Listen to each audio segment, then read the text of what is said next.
이렇게 힘들게 살고 싶어서 형한테 그 많은 돈을 다 준 거야? 형은 벤츠 끌고 다닌다고 알아? 퇴근길 버스 창밖으로 본 충격적인 광경. 리어카를 끌며 폐지를 줍는 70대 어머니의 구분 등. 그 모습을 본 아들 민수는 그날 밤 참았던 모든 감정을 쏟아냈습니다. 이렇게 힘들게 살고 싶어서 그 많은 돈을 형한테 다 준 거야? 하지만 어머니는 아무 말 없이 고개만 숙였습니다. 그리고 일주일 후 어머니는 교통사고로 세상을 떠났습니다. 그리고 어머니가 남긴 한 통의 편지. 그 편지 안에는 아무도 몰랐던 비밀과 어머니의 눈물겨운 사랑이 담겨 있었습니다. 여러분, 안녕하세요. 오늘은 정말 특별한 이야기를 가져왔습니다.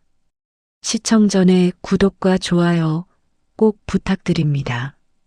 여러분의 작은 손길이 더 많은 감동 이야기를 전하는 큰 힘이 됩니다. 그럼 이제 이야기를 시작하겠습니다. 민수는 10살 때 아버지를 잃었습니다. 갑작스러운 교통사고였죠.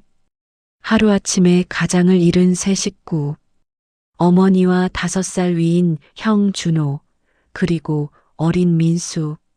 많은 사람들이 걱정했습니다. 어린 두 아들을 홀로 키우며 살아갈 수 있을지. 하지만 다행히 아버지께서 남겨두신 작은 재산이 있었습니다. 상가가 딸린 3층짜리 건물 하나. 크지는 않았지만 1층과 2층의 월세 수입으로 세 식구가 살아가는 데는 충분했습니다. 우리 민수야, 아빠 없어도 슬퍼하지 마. 엄마랑 형이랑 우리 셋이서 행복하게 잘 살 수 있어. 어머니는 항상 밝은 얼굴로 두 아들을 돌봤습니다. 새벽같이 일어나 아침을 차리고 학교에 갈 때면 따뜻한 도시락을 싸주셨죠. 형 준호도 동생 민수를 잘 돌봐줬습니다. 민수야, 학교에서 누가 괴롭히면 형한테 얘기해. 형이 다 해결해 줄게. 그렇게 세 식구는 비록 아버지는 없었지만 서로를 의지하며 웃음이 끊이지 않는 따뜻한 가정을 이루며 살았습니다. 월세로 들어오는 돈으로 생활비를 충당하고 어머니는 틈틈이 아르바이트를 하며 두 아들의 대학 학자금을 모았습니다. 형 준호는 고등학교를 졸업하고 공무원 시험을 준비했습니다. 비록 몇 번의 낙방을 겪었지만 결국 시청에 합격했죠. 어머니의 기쁨은 말로 다할 수 없었습니다. 아이고, 우리 준호가 공무원이 됐어. 이제 평생 안정적으로 살 수 있겠구나. 민수도 형을 보며 열심히 공부했습니다. 비록 명문대는 아니었지만 열심히 노력해서 대학에 입학했고 졸업 후에는 작은 회사에 취직했습니다. 월급은 250만 원 정도로 많지 않았지만 민수는 만족했습니다. 엄마, 나도 이제 돈 벌어. 앞으로 엄마 고생 안 시켜드릴게. 아이고, 우리 막내 다 컸네. 고맙다, 민수야. 그렇게 평온한 날들이 이어지던 어느 날, 형 준호가 결혼을 하게 되었습니다. 신부는 같은 시청에서 근무하는 여성이었죠. 어머니는 기뻐하며 결혼 자금을 보태주었습니다. 준호야, 이 돈으로 작은 아파트라도 하나 얻어서 행복하게 살 거라. 어머니가 평생 모아둔 돈 중 일부를 내주셨습니다. 형은 그 돈으로 작은 아파트 전세를 얻어 새 가정을 꾸렸습니다. 민수는 진심으로 형의 행복을 축하했습니다. 형, 축하해. 형수님이랑 행복하게 잘 살아. 그래, 민수야. 고맙다. 하지만 이것이 모든 불행의 시작이 될 줄은 아무도 몰랐습니다. 결혼 후 2년이 지났을 때였습니다. 형 부부가 처음으로 집을 찾아왔습니다. 어머니는 반가워하며 맛있는 음식을 준비했죠. 아이고, 준호야. 오랜만이다. 밥 먹고 가거라. 하지만 형의 얼굴은 밝지 않았습니다. 형수의 표정도 어딘가 굳어 있었죠. 식사를 마친 후 형이 조심스럽게 입을 열었습니다. 엄마, 사실은 할 말이 있어서 왔어요. 그래, 무슨 일인데? 아파트 전세가 곧 만료되는데 집주인이 전세금을 올려달래요. 그래서 혹시 엄마가 조금만 도와줄 수 있을까요? 어머니는 잠시 침묵했습니다. 그리고 조용히 고개를 끄덕였죠. 얼마나 필요한데? 3천만 원만 빌려주면 안 될까요? 민수는 옆에서 듣고 있었습니다. 3천만 원이 적은 돈은 아니었지만 형의 사정이 급한 것 같아 말을 아꼈습니다. 어머니는 다음 날 형에게 돈을 건넸습니다. 준호야, 어려울 때 부모한테 도움 청하는 건 당연한 거야. 너무 미안해하지 마. 고맙습니다, 엄마. 꼭 갚을게요. 하지만 그 약속은 지켜지지 않았습니다. 3개월 후 형은 다시 찾아왔습니다. 이번에는 차 사고로 수리비가 필요하다며 500만 원을 요구했죠. 어머니는 또 아무 말 없이 돈을 내주었습니다. 그리고 그 다음 달, 또 그 다음 달, 형은 계속해서 돈을 빌려갔습니다. 형수의 병원비, 경조사비, 명절 비용 등등 수백에서 수천까지. 이유는 매번 달랐지만 돈을 요구하는 것은 똑같았습니다. 민수는 점점 참기 어려워졌습니다. 어느 날 저녁 형이 또다시 찾아와 돈을 요구하자 민수는 더 이상 참을 수 없었습니다. 형, 도대체 언제까지 이럴 거야? 형도 월급 받잖아. 왜 자꾸 엄마한테만 손 벌리는 거야? 민수야, 네가 뭘 알아? 살다 보면 돈 쓸 일이 한두 가지가 아니야. 형은 화를 냈습니다. 형수도 민수를 째려봤죠. 민수 씨, 가족 간에 도와주는 게 뭐가 문제예요? 나중에 우리도 도와줄 건데. 엄마 돈이 무한정 있는 줄 아세요? 이러다가 다 떨어지면 어쩌려고 그래요? 민수의 목소리가 커졌습니다. 하지만 어머니가 조용히 말했습니다. 민수야, 그만해. 형이 필요하다는데 도와주는 게 당연한 거 아니겠니? 엄마, 됐어. 엄마가 알아서 할게. 민수는 더 이상 말할 수 없었습니다. 어머니의 결정이었으니까요. 하지만 마음속으로는 불안감이 커져갔습니다. 어머니가 평생 모은 돈이 점점 줄어들고 있다는 것을 알았으니까요. 그리고 민수의 불안감은 현실이 되었습니다. 시간이 지나자 어머니의 통장은 거의 바닥이 났습니다. 4억 원에 달했던 저축이 모두 형에게 들어간 것이죠. 엄마, 돈 다 떨어진 거 아니에요? 괜찮아, 민수야. 우리 월세 들어오잖아. 그걸로 충분해. 어머니는 여전히 걱정 말라고 하셨지만 민수는 알 수 있었습니다. 어머니의 얼굴에 피로가 쌓여가고 있다는 것을. 어느 주말 오후였습니다. 민수가 집에서 쉬고 있는데 초인종이 울렸습니다. 형 부부였습니다. 그런데 이번에는 표정이 심상치 않았습니다. 엄마 계세요? 그래, 들어와라. 거실에 앉은 형의 얼굴은 창백했습니다. 형수도 눈가가 빨갛게 부어 있었죠. 뭔가 심각한 일이 있는 것 같았습니다. 저희가 정말 큰일 났어요. 무슨 일인데 그러니? 사업을 시작했는데 실패했어요. 빚이 너무 많아요. 민수의 귀가 번쩍 뛰었습니다. 사업? 형이 공무원을 그만두고 사업을 했다는 건가? 준호야, 네가 공무원 그만뒀어? 네. 6개월 전에 그만뒀어요. 친구가 해외에서 광물 사업을 하는데 10배 수익이 난다길래 같이 하자고 해서 빚내서 투자했는데 친구가 사기를 치고 도망갔어요. 민수는 어이가 없었습니다. 안정적인 공무원 자리를 버리고 사업을 했다니. 그것도 어머니나 동생에게 한마디 상의도 없이. 형, 그런 중요한 일을 왜 말도 안 하고. 말해봤자 반대할 것 뻔하잖아. 그래서 안 한 거야. 형이 소리쳤습니다.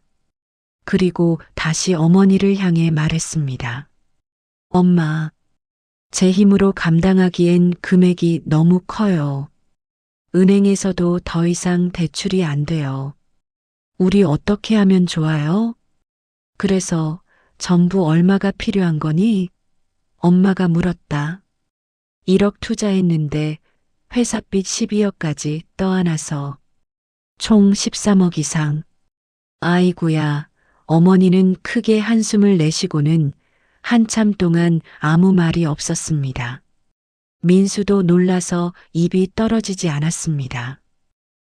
그래서 엄마, 형이 떨리는 목소리로 말했습니다. 혹시 이 건물을 팔 수는 없을까요? 그 순간 거실이 얼어붙었습니다. 민수는 자기 귀를 의심했습니다. 건물을 팔라고? 세 식구의 유일한 생계 수단인 이 건물을? 뭐라고? 형? 지금 무슨 소리 하는 거야? 민수가 벌떡 일어났습니다. 이 건물은 우리 세 식구가 먹고 사는 유일한 재산이야. 이걸 팔면 우리는 어떻게 살라고. 민수야, 네가 벌잖아. 월급 받잖아. 그걸로 충분히 살 수 있어. 형이 그동안 얼마를 가져갔는데 그것도 모자라. 이젠 집까지 팔아서 돈 달라는 게 말이 돼? 너희 둘 다 그만해. 어머니가 소리쳤습니다. 어머니가 소리를 지르는 것은 정말 오랜만이었습니다. 거실이 다시 조용해졌죠. 엄마가 생각 좀 해볼게. 오늘은 돌아가거라. 엄마, 돌아가. 형 부부는 결국 돌아갔습니다. 그날 밤 민수는 어머니와 마주 앉았습니다. 엄마, 설마 정말 건물을 파시려는 건 아니죠? 엄마, 대답해 주세요. 네 형이 10억이 넘는 돈을 감당할 수도 없고 그대로 두면 큰일이 날 것 같은데 엄마가 어떻게 모른 척해? 엄마, 그건 형이 자초한 일이에요. 안정적인 직장 그만두고 무모하게 사업한 형 잘못이에요. 그래도 엄마 자식인데. 민수는 더 이상 할 말이 없었습니다. 어머니의 마음을 돌릴 수 없다는 것을 알았으니까요. 그리고 한 달 후, 어머니는 정말로 건물을 팔았습니다. 어머니는 그 돈으로 작은 빌라 전세금 3억을 제외한 나머지 전부를 형에게 건넸습니다. 18억이었습니다. 준호야, 이 돈으로 빚 갚고 다시 시작해라. 엄마, 고맙습니다. 정말 고맙습니다. 형은 울면서 돈을 받았습니다. 민수는 그 광경을 멀리서 지켜보며 주먹을 쥐었습니다. 배신감과 분노, 그리고 무력감이 한꺼번에 밀려왔습니다. 엄마는 정말. 민수는 더 이상 말을 잇지 못했습니다. 어머니를 원망하고 싶지 않았지만 지금 이 상황이 너무나 억울하고 화가 났습니다. 어머니와 민수는 3층짜리 건물을 떠나 작은 빌라로 이사했습니다. 2층 끝에 있는 작은 투룸이었죠. 건물에서 나오던 월세 수입은 이제 없었습니다. 민수의 월급 250만 원으로만 살아가야 했습니다. 민수야, 미안하다. 엄마, 그 말씀 그만하세요. 이제 와서 후회해봤자 소용없잖아요. 민수의 말투는 차갑게 식어 있었습니다. 어머니에 대한 원망을 완전히 지울 수는 없었으니까요. 어머니도 그것을 느꼈는지 더 이상 아무 말도 하지 않았습니다. 월급 250만 원. 전세 보증금은 있었지만 생활비로는 빠듯했습니다. 관리비, 공과금, 식비, 통신비. 아껴 쓰면 살 수는 있었지만 여유는 전혀 없었습니다. 민수는 점심을 거르기 시작했습니다. 회사 구내식당 대신 편의점 삼각김밥으로 때웠죠. 저녁도 간단하게 먹었습니다. 회식도 최대한 피했고 친구들 만나는 것도 줄였습니다. 민수야, 너 요즘 왜 안 나와? 다들 보고 싶어 하는데. 미안, 요즘 좀 바빠서. 거짓말이었습니다. 친구들과 어울리면 돈이 들었고 그 돈이 아까웠습니다. 형에게 빼앗긴 돈을 생각하면 더욱 그랬죠. 형은 돈을 받은 후로 연락이 뚝 끊겼습니다. 명절에도 어머니 생신에도 전화 한 통 없었습니다. 마치 없는 사람처럼 살았죠. 엄마, 형한테 전화해 보세요. 그렇게 도와줬는데 소식도 안 물어보네요. 됐어. 형도 바쁘겠지. 어머니는 형을 두둔했지만 민수는 알 수 있었습니다. 어머니도 섭섭해하고 있다는 것을. 그러던 어느 겨울날이었습니다. 어머니가 빌라 계단을 내려가다가 미끄러져 넘어졌습니다. 겨울철 빙판에 그만. 아야. 엄마. 민수가 황급히 달려갔습니다. 어머니는 계단 아래에 쓰러져 있었고 다리를 움직일 수 없었습니다. 엄마, 괜찮으세요? 민수야. 다리가 너무 아파. 민수는 급히 119를 불렀습니다. 구급차가 도착하고 어머니는 병원으로 실려갔습니다. 진단 결과는 대퇴골 골절. 수술이 필요했습니다. 보호자분, 수술비가 최소 500만 원은 필요합니다. 500만 원이요? 민수는 당황했습니다. 통장에는 50만 원밖에 없었습니다. 민수는 형에게 급히 전화를 걸었습니다. 형, 엄마가 다리 다쳐서 수술해야 돼. 지금 빨리 병원으로 와. 어머, 엄마가? 지금 당장. 빨리 와. 수술비도 필요하고. 전화 너머로 잠시 침묵이 흘렀습니다. 그리고 형의 대답이 들려왔습니다. 미안해, 민수야. 나 지금 지방 출장 중이야. 바로는 못 가겠어. 형, 엄마가 다쳤다니까. 출장이 뭐가 중요해. 알았어. 빨리 끝내고 갈게. 일단 너 혼자 처리해봐. 형, 전화가 끊겼습니다. 민수는 형수에게도 전화를 걸었지만 받지 않았습니다. 문자도 보냈지만 답장은 없었습니다. 민수는 절망했습니다. 그렇게 많은 돈을 받아간 형이 정작 엄마가 위급할 때는 외면하다니. 결국 민수는 친구들과 친척들에게 돈을 빌려야 했습니다. 고개를 숙이고 사정하며 간신히 500만 원을 모았습니다. 수술은 성공적이었지만 민수의 마음속에는 형에 대한 분노가 활활 타올랐습니다. 형, 이제 정말 끝이야. 다시는 연락하지 않을 거야. 그날 이후 민수는 형과 완전히 연락을 끊었습니다. 2년이라는 시간이 흘렀습니다. 어머니는 다행히 재활을 거쳐 일상생활을 할 수 있게 되었지만 예전처럼 활발하게 움직이지는 못했습니다. 다리를 조금 저렸고 오래 걸으면 통증이 왔습니다. 민수는 여전히 월급 250만 원으로 어머니를 모시며 살았습니다. 친구들에게 빌린 돈도 조금씩 갚아나갔죠. 연애는 생각도 할 수 없었습니다. 민수야, 너 나이가 벌써 35인데 결혼은 생각 안 하니? 엄마, 저 괜찮아요. 지금은 결혼 생각 없어요. 미안하다, 민수야. 엄마 때문에. 엄마, 그 말 하지 마세요. 민수는 정말 결혼 생각이 없었습니다. 아니, 할 수 없었습니다. 이적은 월급으로 결혼은커녕 데이트 비용조차 감당할 수 없었으니까요.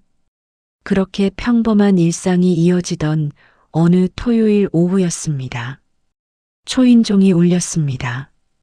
누구세요? 민수야, 나 형이야. 민수는 깜짝 놀랐습니다. 2년 만에 처음 듣는 형의 목소리였습니다. 문을 열자 형과 형수가 서 있었습니다. 무슨 일이야? 민수야. 들어가도 되겠니? 민수는 마지못해 문을 열어주었습니다. 거실에 들어온 형 부부는 어머니를 보자마자 무릎을 꿇었습니다. 엄마, 죄송합니다. 정말 죄송해요. 형이 울기 시작했습니다. 형수도 눈물을 흘렸습니다. 무슨 일이니, 준호야?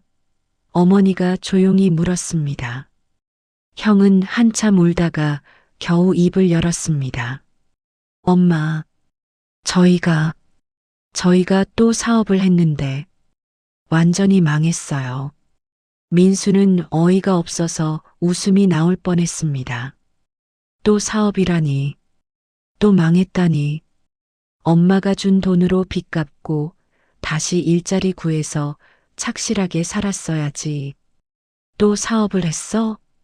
이번 사업은 아이템이 좋아서 정말 좋은 기회여서 이번엔 성공할 줄 알았는데. 그래서 또 도와달라고 온 거야? 민수가 차갑게 물었습니다. 형은 고개를 끄덕였습니다. 민수야, 미안해. 정말 미안한데 우리 정말 갈 곳이 없어. 형, 지금 제 정신이야? 형 때문에 지금 엄마랑 내가 이렇게 힘들게 살고 있는데 미안해. 정말 미안해. 민수는 형 부부를 자세히 살펴봤습니다.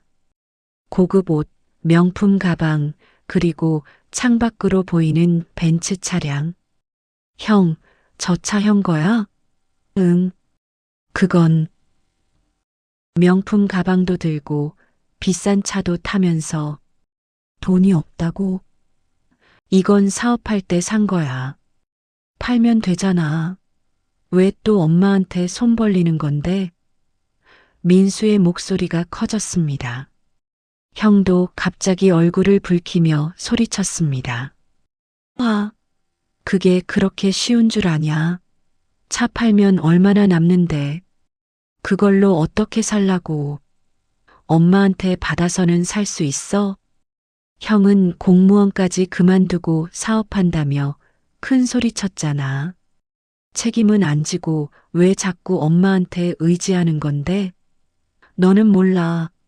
세상이 얼마나 힘든지. 나도 세상 살아.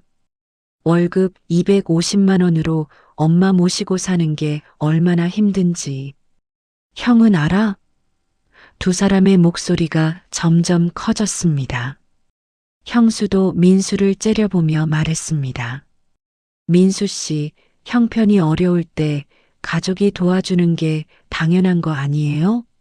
나중에 우리도. 나중에요? 2년 전에도 나중에 갚는다고 하셨죠.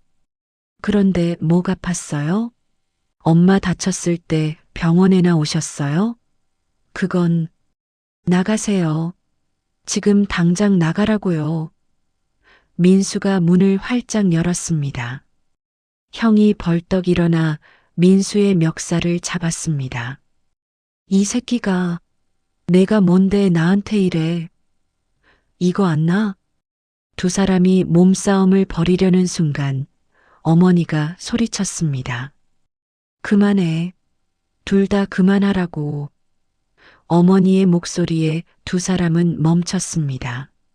어머니는 눈물을 흘리며 말했습니다. 준호야, 미안하지만 엄마도 이제 도와줄 돈이 없어. 민수 월급으로 겨우겨우 살고 있단다. 형은 한참을 멍하니 어머니를 바라봤습니다. 그리고 형수의 손을 잡고 일어났습니다. 알았어요, 엄마. 저희가 알아서 할게요. 형 부부는 문을 나섰습니다. 민수가 문을 쾅 닫았습니다. 그리고 창문으로 내다보니 벤츠가 빌라 앞에서 출발하는 것이 보였습니다. 민수는 주먹을 쥐었습니다. 분노와 허탈함이 동시에 밀려왔습니다. 형, 이제 정말 끝이야. 형이 다녀간 후 일상은 다시 평범하게 돌아갔습니다. 아니, 돌아간 것처럼 보였습니다. 어머니는 전보다 더 말이 없어졌고 자주 창밖을 바라봤습니다. 엄마, 괜찮으세요? 응, 괜찮아. 민수야, 너 출근해라. 늦겠다. 민수는 매일 아침 7시에 집을 나섰습니다. 버스를 타고 40분 정도 가면 회사가 있었죠. 그리고 저녁 7시쯤 퇴근했습니다. 어느 화요일 오후였습니다. 민수는 거래처 미팅이 있어서 버스를 타고 이동하고 있었습니다. 창밖으로 익숙한 거리가 지나갔습니다. 재래시장이 있는 동네였죠. 그런데 민수의 눈이 한 곳에 멈췄습니다. 리어카를 끌고 있는 한 노인. 구분등, 느린 걸음걸이. 그 모습이 너무나 익숙했습니다. 설마. 민수는 눈을 크게 떴습니다. 그 노인은 폐지를 주워 리어카에 싣고 있었습니다. 얼굴을 자세히 보려고 했지만 버스는 이미 지나가고 있었습니다. 아니야. 엄마일 리 없어. 엄마는 집에서 쉬고 계실 거야. 하지만 민수의 마음속에는 불안감이 자리 잡았습니다.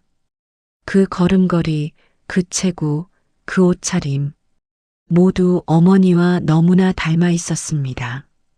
거래처 미팅을 마치고 민수는 다시 그 거리를 지나갔습니다. 하지만 이미 노인은 보이지 않았습니다. 집에 돌아왔을 때는 저녁 8시였습니다. 어머니는 평소처럼 저녁을 준비하고 계셨습니다. 엄마, 오늘 뭐 하셨어요? 응? 그냥 집에서 TV 보고 있었지. 집에만 계셨어요?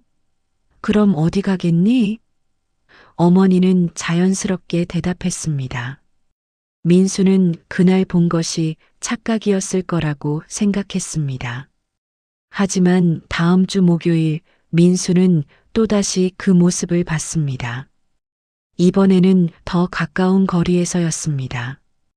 버스가 신호등에 멈췄을 때 횡단보도를 건너는 노인이 보였습니다. 리어카를 끌고 폐지가 가득 실린 그 리어카를 끄는 노인.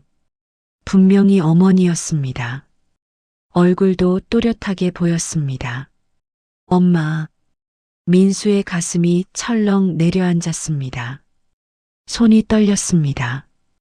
버스에서 내려 쫓아가고 싶었지만 신호가 바뀌고 버스는 출발했습니다. 그날 저녁 민수는 평소보다 일찍 퇴근했습니다. 집에 들어서자마자 어머니를 불렀습니다. 엄마, 왜 그래, 민수야? 무슨 일 있어? 엄마, 오늘 어디 다녀오셨어요? 응? 아니, 집에 있었는데? 거짓말하지 마세요. 엄마가 폐지 주우시는 거 봤어요. 리어카 끌고 다니시는 거 다 봤다고요. 민수의 목소리가 떨렸습니다. 어머니는 잠시 당황한 표정을 지었습니다. 그리고 한숨을 쉬었습니다. 민수가 봤구나. 엄마, 도대체 왜 그러세요?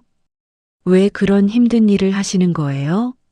민수야, 이렇게 힘들게 살고 싶어서 그 많은 돈을 형한테 준 거예요? 건물까지 팔아서 준 게 이렇게 살려고 그랬어요? 민수는 참았던 모든 감정이 폭발했습니다. 형에 대한 분노, 어머니에 대한 원망, 그리고 자신에 대한 무력감. 왜 엄마가 폐지를 주우면서까지 돈을 모으는 거예요? 월급 250만 원으로도 아끼면 충분히 살 수 있잖아요. 민수는 사실 생활비가 얼마나 드는지 잘 몰랐다. 월급 250만 원이면 아껴서 생활하면 어느 정도 충분하다고 생각했다. 어머니는 조용히 민수를 바라봤습니다. 그리고 부드럽게 말했습니다. 민수야, 그냥 운동 삼아 하는 거야. 집에 온종일 앉아 있으면 심심하고 몸도 안 좋아져서. 무슨 운동이에요? 다리 다쳐서 재활도 했는데. 그런 무거운 거 끌고 다니면 어떡해요? 괜찮아. 엄마 건강해. 그리고 폐지 주우면서 산책도 하고 동네 어르신들도 만나고 그게 좋더라. 엄마. 아이고, 그래. 민수야, 네가 정 불편하면 앞으로 다시는 안 할게. 어머니가 씁쓸하게 웃었습니다. 민수는 더 이상 아무 말도 할 수 없었습니다. 어머니의 표정에서 무언가 깊은 슬픔이 느껴졌기 때문입니다. 그날 밤 민수는 잠을 이룰 수 없었습니다.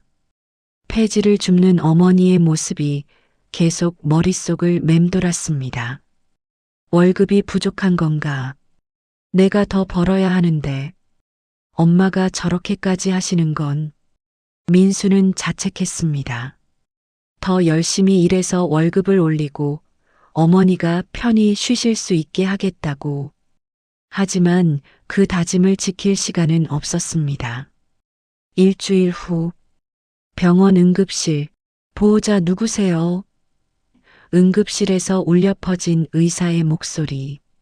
민수는 허둥지둥 달려갔습니다. 저요. 제가 아들입니다. 환자분이 리어카를 끌고 횡단보도를 건너시다가 우회전하는 차량에 치이셨습니다. 머리를 심하게 부딪혔고.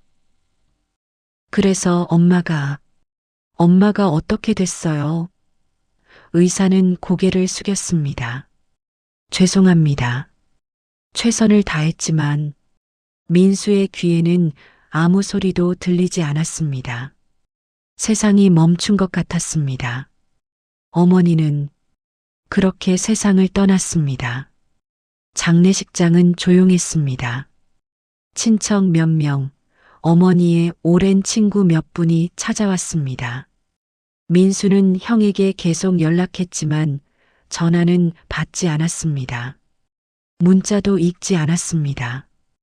형 엄마 장례식에도 안 오는 거야? 민수는 혼자서 장례를 치렀습니다. 눈물도 나오지 않았습니다.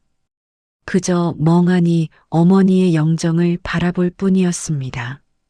장례를 치르고 집으로 돌아온 날, 민수는 어머니의 방을 정리하기 시작했습니다.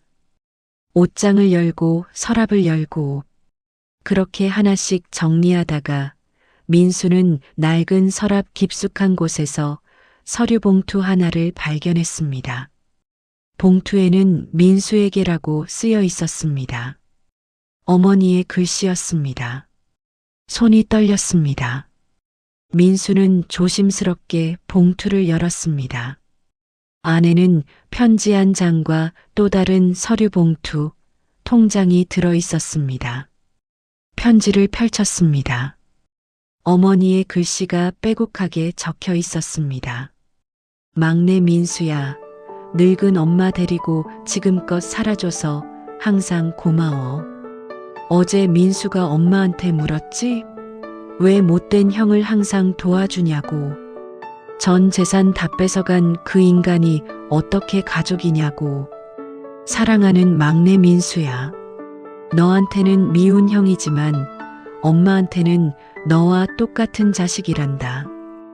효자인 네가 듣기엔 섭섭할 수도 있지만 어릴 적부터 우리 세 식구 아빠 없이도 웃으며 행복하게 잘 지내온 날들을 생각해 보렴. 형도 너처럼 착한 아들이었잖니. 힘들면 부모한테 의지하고 부탁하는 것도 당연한 거고 착한 네가 형을 이해해 주길 바란다. 사랑하는 우리 막내. 항상 너무 고맙고 사랑한다. 그리고 나중에 내가 죽어도 걱정하지 마라. 그동안 네 형이 힘들다며 가져간 돈만큼 똑같이 항상 네 몫으로 빼놨어. 그리고 네 몫의 상가 건물도 남겼다. 사실 아빠가 돌아가시기 전 너희 두 형제 몫으로 두 채를 사뒀어. 검소하게 아끼며 사는 아이들로 키우라면서 나머지 한 채는 너희에게 말하지 말라는 유언을 남겼어. 네 형 몫의 건물 한 채는 사라졌지만 네 몫의 상가 건물이 있어 그동안 꽤 많이 올라서 지금은 50억 가까이 될 거다. 나오는 월세도 꼬박꼬박 모아놨다. 지금은 꽤 큰 돈이야. 그리고 이 돈은 지금 힘들어도 절대 쓰지 않을 거야. 형이랑 똑같이 나눈 우리 막내 아들 몫이니까. 나중에 내가 죽으면 돈 걱정 없이 맘 편히 좋은 색시 만나서 행복하게 잘 살길 바랄게. 지금은 이 엄마 때문에, 형편 때문에 저는 여자 관심 없어요. 라고 하지만 나중에 엄마 죽고 얼마 지나면 너도 맘속에 여유가 생길 거야. 예쁜 여자 만나서 행복하게 살길 바랄게. 사랑해 우리 착한 아들. 항상 고마워. 엄마가.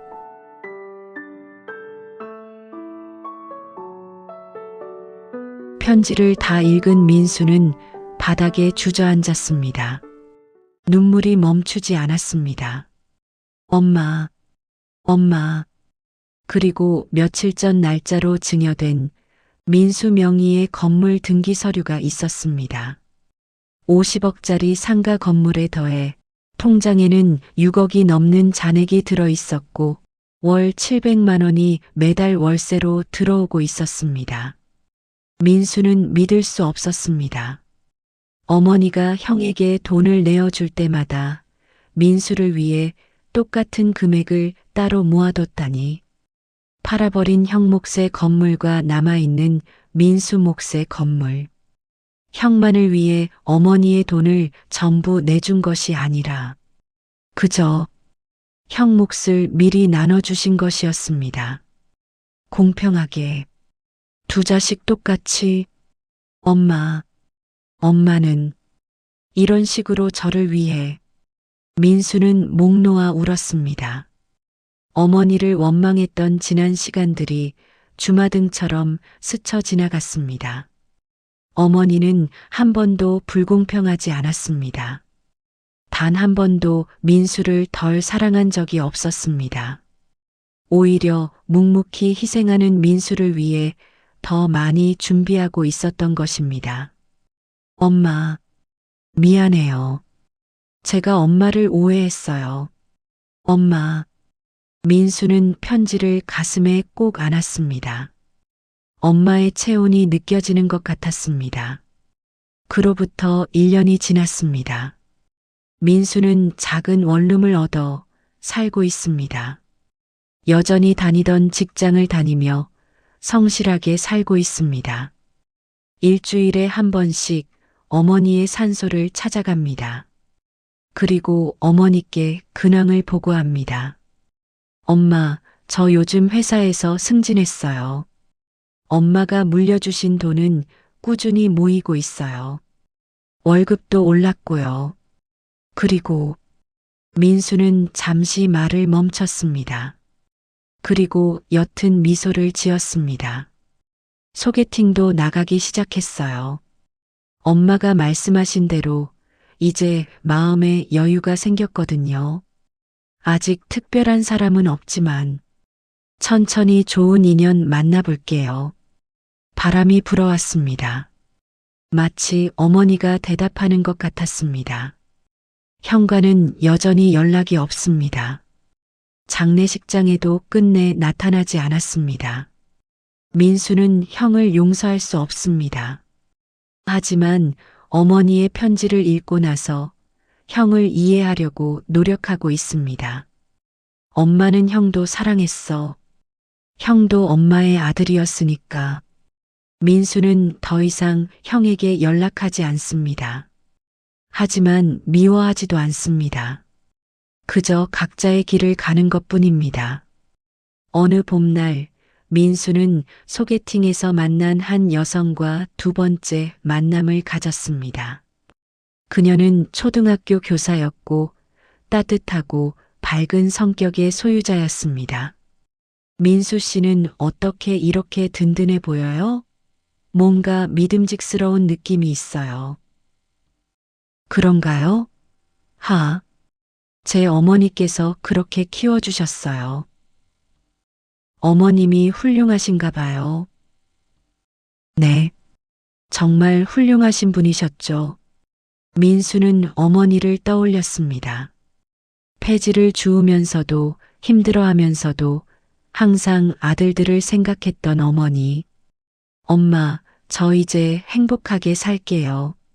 엄마가 원하셨던 대로 좋은 사람 만나서 가정 꾸리고 행복하게 살게요. 민수의 눈가에 눈물이 맺혔습니다. 하지만 이번에는 슬픈 눈물이 아니었습니다. 감사한 눈물이었습니다. 어머니는 떠났지만 어머니의 사랑은 여전히 민수의 삶을 따뜻하게 감싸고 있었습니다. 엄마가 남겨준 것이 비싼 건물이어서 큰 돈이어서가 아니라 그 속에 담긴 어머니의 마음이 민수에게는 가장 큰 선물이었습니다. 엄마 사랑해요. 그리고 정말 고마워요. 민수는 하늘을 올려다봤습니다. 푸른 하늘 위로 흰 구름이 평화롭게 떠다니고 있었습니다. 어머니는 이제 그곳에서 편히 쉬고 계실 것입니다. 두 아들 걱정은 내려놓고 편안히. 여러분, 오늘의 이야기는 여기까지입니다. 부모님의 사랑은 언제나 공평합니다. 비록 우리 눈에는 불공평해 보일지라도 부모님은 항상 자식들을 똑같이 사랑하고 계십니다. 때로는 오해하고 때로는 원망할 수도 있습니다.